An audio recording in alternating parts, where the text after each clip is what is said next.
अच्छा सर, चोरी चकारी के भी सीन हो जाते होंगे जब आप इतनी कंट्री ट्रैवल कर रहे हो? और कई बार किस्से तो हमने वैसे टूरिस्ट के साथ सुने, आप तो अकेले ट्रैवल कर रहे हो और वो भी साइकिल पे, तो कुछ हुआ है कभी?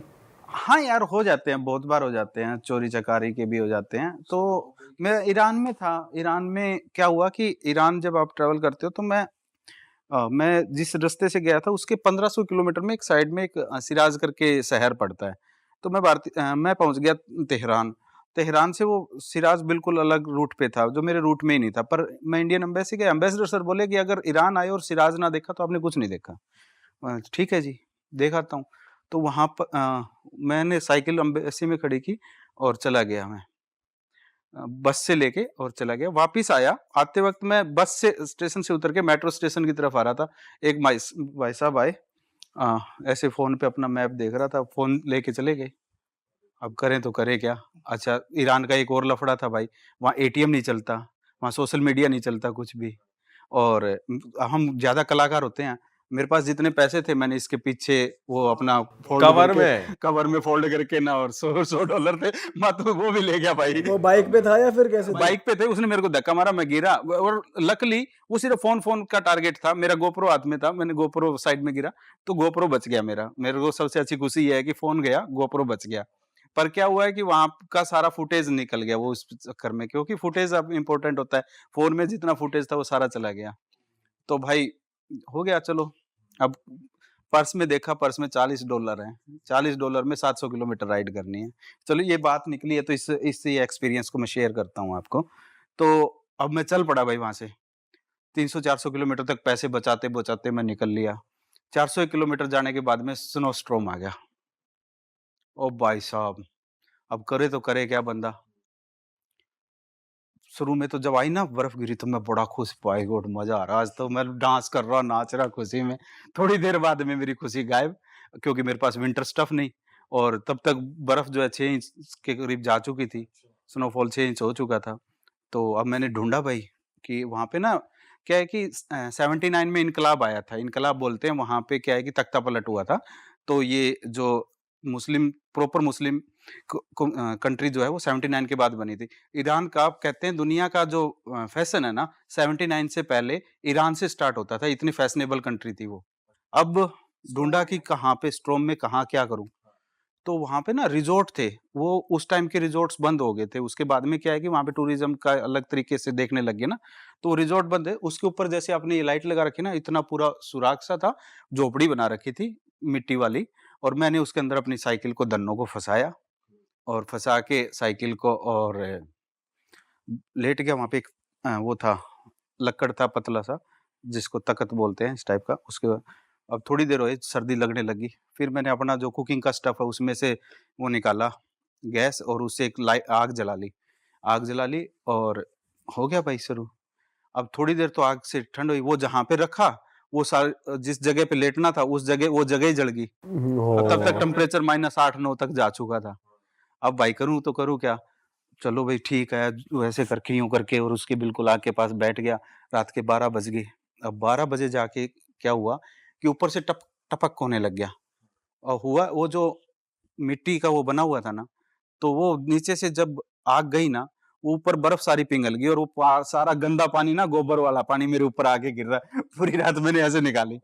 चलो निकल गई रात, जैसे-तैसे दुखी होके निकल गई यार, निकल गई कोई। नेक्स्ट डे मॉर्निंग मैं 10 एक किलोमीटर चला होऊँगा। 10 किलोमीटर चलते एक पेट्रोल पंप वाला था।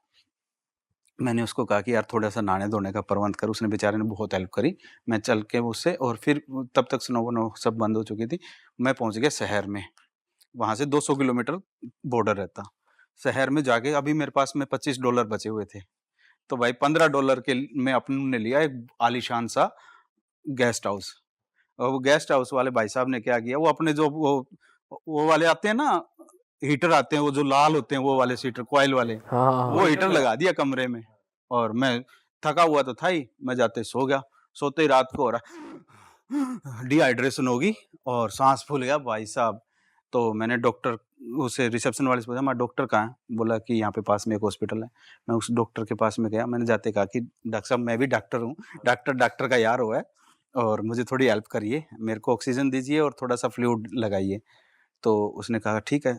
फिर उस डॉक्टर ने सुबह मेरा जो सामान है, वो गेस्ट हाउस से अपने घर पे मँगाया, 3 दिन मेरे को अपने पास रखा और जब तक मैं बॉर्डर क्रॉस नहीं करके आया, हर 50 किलोमीटर में आके मेरे को चाय पिला के गया।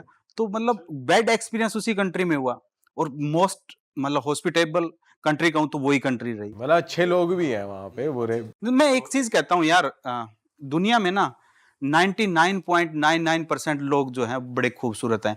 0.001% हरामखोर आपको पूरी दुनिया में कहीं भी किसी भी कोने में कब टकरा जाएँ, वो आपकी किस्मत है। ये बात तो है भाई। सर मैं थोड़ा सा ना पीछे आना चाहूँगा कि अभी हमारी ऑफ क्या पीछे आपकी लाइफ में मेरी लाइफ पे आ रहे हो, मैं सोचा पीछे कहाँ आ रहे हो भाई? नहीं तो आप अभी हम ऑफ कैमरा बता रहे थे एक घटना हुई आपकी ज़िंदगी में जिसने आपको मोटिवेट करा, जो इस रास्ते पर आपको लेकर आई। मैं चाहता हूँ ऑडियंस को पता चले कि क्यों आपने ये मुहिम चालू करी, क्यों आपने डॉक्टर का करियर छोड़कर साइकिल पे इतने देश ट्रैवल करना शुरू करा, अगर आप बता सकते हो थोड़ा।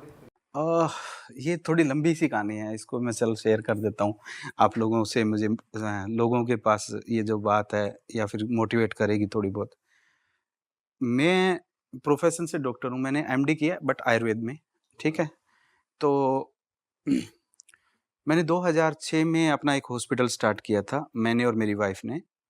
सो हमने दो स्टार्ट किया, स्टार्ट करते ही बूम हो गया, जैसे आपका चैनल बूम हुआ है ना, ऐसे ही नहीं यार, मतलब 1-2 साल के पीरियड में हमारे पास इतना काम था कि हमें 8-8 10 दिन मतलब सोए हो जाते थे, इतना काम हमें करना पड़ता था। बहुत अच्छा हॉस्पिटल चल रहा था। सडनली एक ट्रेजेडी हुई, एक रोड एक्सीडेंट हुआ। उसमें मेरे वाइफ़ जो डॉक्टर थे, वो एक्सपायर हो गए और मतलब आई फ़ील गिल्ट कि वो ड्राइव भी मैं ही कर रहा था और डॉक्टर होते हुए मैं उसको बचा नहीं पाया।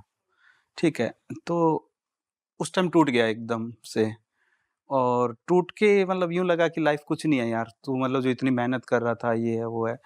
बट वो कहते हैं ना कि जब आप टूटते हो तो आपके पास कोई ना कोई ऐसा बंदा होता है जो आपको सपोर्ट के लिए आपके खड़ा होता है। तो मेरे फादर थे मेरे सपोर्ट में और मेरे फादर मेरे वाइफ़ के फादर, मेरे फादर इन लॉ जो हैं, उन्होंने भी बड़ी सपोर्ट करी उस टाइम मुझे रीबिल्ड करने के लिए। तो मैं दोबारा से हो गया। सोशल काम में हम जो है, जो ही हॉस्पिटल किया था तब भी कर रहे थे। उसके बाद में मैं कुछ एनजीओ से जुड़ गया, दोबारा से डिप्रेशन से निकला और एनजीओ से जुड़ गया। तो एनजीओज़ के साथ में काम करने लगा। मैं लगभग उस टाइम मेरे ख़्याल 2 ढाई हज़ार तो कैटरैक्ट सर्जरी करवाई, मतलब इस टाइप का बहुत बड़ा सोशल उसमें करने लगे। तो ये चीज़ चलते-चलते 2014 आ गई। ये बात थी, एक्सीडेंट 2008 में हुआ, 2014 तक हम 4-5 साल मतलब दोबारा से मैं मेंटली मतलब यूँ हो गया कि ठीक है, सोशल वर्क कर रहे हैं, अपना हॉस्पिटल चल रहा है, पहले की तरह नहीं चल रहा तो भी कोई दिक्कत नहीं है। बट मतलब मैं लाइफ़ में दोबारा से आ गया था। 2014 में हरियाणा में इलेक्शन थे एमएलए के, विधानसभा के, तो उसी दौरान मेरे फ़ादर के दोस्त खड़े हुए हुए थे, तो वो उनके साथ चले जाते थे। तो एक दिन सुबह गया मैं, जाके देखा कि पापा को थोड़ा फ़ीवर सा हो रहा है। तो मैंने कहा चलो पापा हॉस्पिटल चलते हैं, देखते हैं हॉस्पिटल में क्या होता है क्या नहीं। तो हम हॉस्पिटल आ गए। सडनली पीछे से मम्मी का फ़ोन आता है कि मेरी तबीयत ख़राब हो रही है। आई फ़ील मतलब बिल्कुल यूँ है कि मेरे को हालत ख़राब हो रही है। पापा ने मेरे को कहा कि चल चलते हैं। हम जब वापस गया तो मेरी mother was in gasping position, मतलब जस्ट कोई साँस आ रहा था। हमने जैसे-तैसे गाड़ी में डाला और लेके आए। मैं अपने हॉस्पिटल तक पहुँचा ही नहीं, मेरे को लगा दूसरे में लेके जाता हूँ, तब वो पहुँच ही नहीं पाए और आई लॉस्ट माय मदर। जो ही मदर एक्सपायर हुए, उसके थोड़े दिन बाद में पापा ने पेन की प्रॉब्लम बताई, मेरे एब्डोमेन में थोड़ा पेन है। मैंने सीटी स्कैन, एमआरआई कराया, तो वो कैंसर डायग्नोज़ हो गया। Till that my sister was unmarried. तो मतलब वो है ना, हर पेरेंट्स का सपना सा होता है कि मेरे बच्चों की शादी हो जाए। मेरे फादर को भी नहीं बताया, मैंने अपने भाई-बहन को भी नहीं बताया कि मतलब जो है कि पापा को कैंसर हो गया, क्योंकि ये चीज़ है ना, कैंसर के पेशेंट जो है नॉर्मली क्या होता है, वो दहके से ज़्यादा मर जाते हैं और मैंने सबसे कंसल्ट किया, पैनक्रियाटिक कैंसर था, तो सबने यही कहा कि भई अगर आप कीमो के लिए जाओगे तो 2 महीने एक्स्ट्रा जी जाएँगे, पर इतने ज़्यादा दुखी हो जाएँगे कि अनटॉलरेबल सा रहेगा। तो मैंने डिसीज़न लिया कि कीमो के लिए नहीं जाएँगे, मैं मेरे फ़ादर के पास में मैं था। ड्यूरिंग दिस पीरियड मैंने अपना एक सिस्टर के लिए लड़का देखा, बहुत अच्छी फैमिली मिली और विद गॉड ग्रेस की अभी तक भी वो पूरे परिवार जो है बहुत अच्छा है, वो अपनी लाइफ़ में अभी भी सुखी है। तो शादी की, शादी के 2 महीने बाद में मैं आई लॉस्ट माय फादर। जो पापा के जाने के बाद में मैं बिल्कुल अकेला हो गया, फिर टूट गया मैं। तो फिर जाते ही लड़कों ने जो नीचे स्टाफ होता था, हनुमान स्टाफ है मेरा, उसको कहा यार गोली दे दे, नींद नहीं आ रही है। 1 गोली खाई, 2 खाई, 10 खाई, 20 खाई, फिर इंजेक्शन, फोर्टिन लिया, ये लिया, वो लिया, सारे मतलब हाई एंड के नशे स्टार्ट हो गए। जो भी है, मुझे मेरी लाइफ का एक पूरा चैप्टर 6-8 महीने का पता ही नहीं है कि कहाँ चला गया। तो बट पता नहीं, फिर एक कहा कि ना यार, तो ये नहीं है।